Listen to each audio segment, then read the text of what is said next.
Let's learn congruence of segment. Activity 1. Take a rectangular paper, place two opposite sides one upon the other, they coincide exactly. एक rectangular म्हणजे आयताकृती paper घ्यायचा आहे. त्याचे ज्या opposite side आहेत ते एकमेकांवर ठेवायचे आहेत आणि ते एकमेकांना कोइन्साइड होत आहेत का, कोइन्साइड होत आहेत का ते बघायचं. तर आपल्याला लक्षात येईल की त्या दोघं साईड ज्या अपोजिट साईड आहे एकमेकांना कोइन्साइड होत आहेत exactly. Okay. Activity second. Using the ruler measure the length of segment A B and segment P Q. A B आणि पी क्यू सेगमेंटचं जर आपण रुलरच्या साहाय्याने मेजरमेंट केलं, सपोज ए बी जर 5 सेंटीमीटर आली असेल तर पी क्यूसुद्धा आपल्याला इथं 5 सेंटीमीटर येणार आहे. ठीक आहे. Are they of same length. आता इथे जे आपल्याला दोघं लेंथ सेगमेंट दिलेले आहेत त्यांची सेम लेंथ का? यस, त्या दोघांची सेम लेंथ आहे. You can not pickup and place one segment over the other. Trace the segment AB along with the name of the point on a sheet of transparent paper. Place this new segment on segment PQ. Verify that if point A is placed on point P, then B falls on Q. It means that segment AB is congruent with segment PQ. इथे काय करायचं आहे, आपल्याला एक trace paper घ्यायचा आहे. तो trace paper घेऊन तो ए बीवर ठेवायचा आहे आणि ए बी सेगमेंट त्या ट्रेस पेपरवर ड्रॉ करायची. ठीक आहे.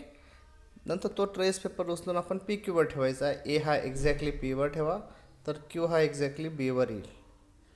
ठीक आहे. तर आपण सांगू शकतो की ए बी ही कॉन्ग्रुएंट आहे सेगमेंट पी क्यू बरोबर. We can inform from this that if two lines segment have same length they coincide exactly with each other, that is they are congruent. तर आपल्याला असं लक्षात येईल किंवा आपण असं म्हणू शकतो, ज्या वेळेस दोन लाईन सेगमेंटच्या लेंथ सेम असतील ते एक्झॅक्टली एकमेकांना कोइन्साइड होतील तर त्यावेळेस त्या दोघं लाईन सेगमेंट ह्या कॉन्ग्रुएंट असतात. If segment A B and segment P Q are congruent, it is written as segment A B congruent to segment P Q. A B आणि पी क्यू जर कॉन्ग्रुएंट असेल तर त्याला लिहिलं असं जातं सेगमेंट ए बी, कॉन्ग्रुएंटचं साईन अशा प्रकारे बघा, आणि segment P Q. Now I know if given line segment are equal in length they are congruent.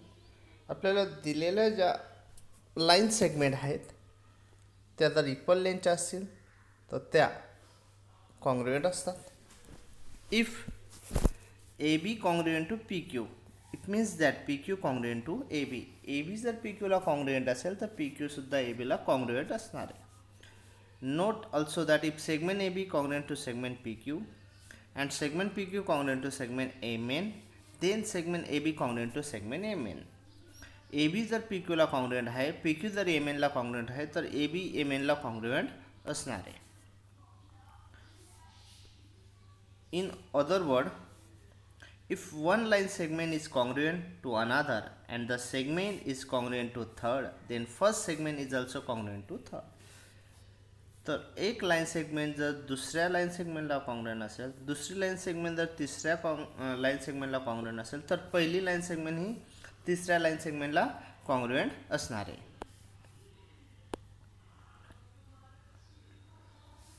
Activity first. Take an empty box. एक बॉक्स घ्यायचा आहे. Measure the length of each of its edges. त्याच्या ज्या कडा आहेत edges त्याच्या length major करा. Which of them R congruent, कुठले कुठले कॉन्ग्रुएंट आहे ते आपल्याला बघायचं आहे. ठीक आहे. तर ह्या प्रकारची ती ॲक्टिव्हिटी आहे. ठीक आहे. तर आपण हा बॉक्स घेतला सपोज, याच्यात जर बघितलं segment A B congruent to segment C D किंवा D C. Segment A E ही ए ई आहे, ही कॉन्ग्रुएंट असणारे सेगमेंट बी एचला. Okay. Segment E F congruent असणारे एच जीला, सेगमेंट एच जी. आणि जो लास्ट आहे सेगमेंट डी एफ हा कॉन्ग्रुएंट असणारे सेगमेंट सी जीला, segment C G. Segment use a divider to find them. आपल्याला एक डायग्राम दिली. डिवायडरचा यूज करून कंपॉस बॉक्समध्ये अशा प्रकारचा एक डिवायडर असतो बघा, ठीक आहे. त्याचा यूज करून कुठल्या लाईन सेगमेंट कॉन्ग्रुएंट हे आपल्याला लिहायचं आहे. Is G congruent to segment R जे ह्या इक्वल लेनच्या हे आपण डिवायडरने कॉन्ग्रुएंट दाखवू शकतो.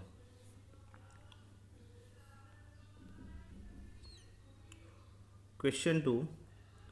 On the line below, the distance between any two adjoining points shown on it is equal. Hence fill in the blanks. खाली दिलेल्या आकृतीमध्ये दोन पॉईंटमधला डिस्टन्स हे इक्वल आहे प्रत्येक दोन पॉईंट्समधला, ठीक आहे. म्हणजे suppose Q P P Z, हे क्यू पी जेवढं आहे तेवढंच पी झेड आहे तेवढंच झेड वाय अशा प्रकारे.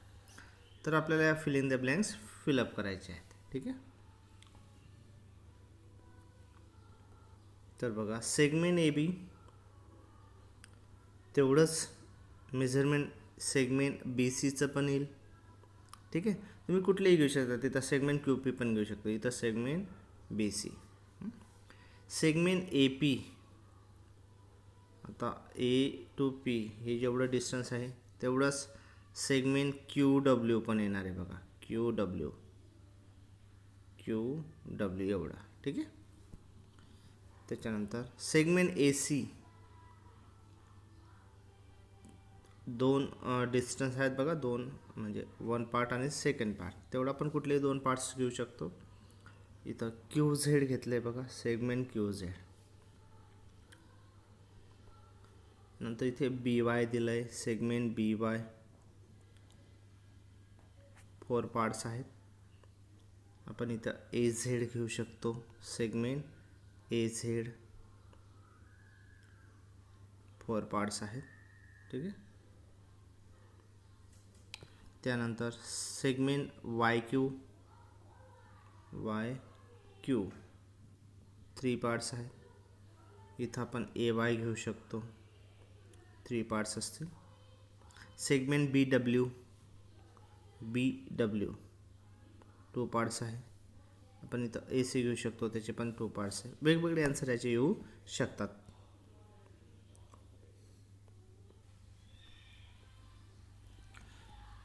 Let's learn congruence of angle. आता आपल्याला कोणाची एकरूपता बघायची.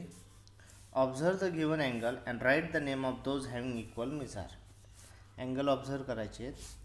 फर्स्ट जो अँगल आहे ए बी सी 35 डिग्रीचा आहे, N I T angle 90 degree आहे, P T Q angle 100 degree आहे, S P M angle 35 degree आहे, आर टी एस 100 डिग्री आहे, एस आर आय 90 डिग्री आहे, ठीक आहे.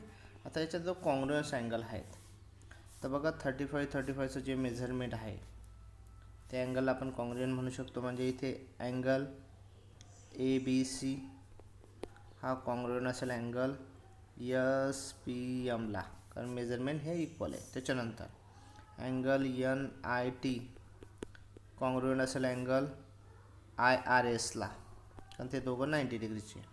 आणि अँगल पी टी क्यू हा कॉन्ग्रुएंट आहे अँगल आर टी एसला, कारण त्यांचं मेजरमेंट इक्वल आहे.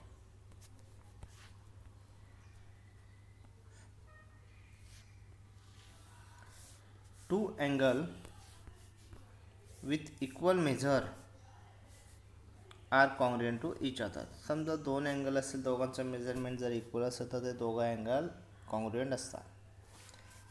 If angle L M N congruent to angle X Y Z, then angle X Y Z congruent to angle L M N. Angle L M N जर angle X Y झेडला congruent असेल तर angle X Y Z angle L M एनला congruent असणार.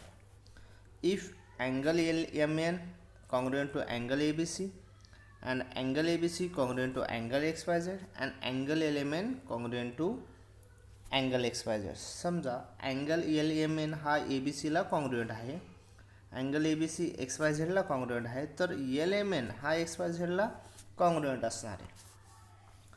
Let's discuss what time does this clock show. किती वाजले तर 3 वाजले, ठीक आहे. What is the measure of the angle between the two hands? Two hands मध्ये angle किती डिग्री आहे? 90 डिग्री आहे. At which other time is the angle between the hands congruent with this angle? अजून कुठला वेळ असा आहे की तो 90 डिग्रीचा अँगल शो करेल? तर आपण ते दाखवू शकतो.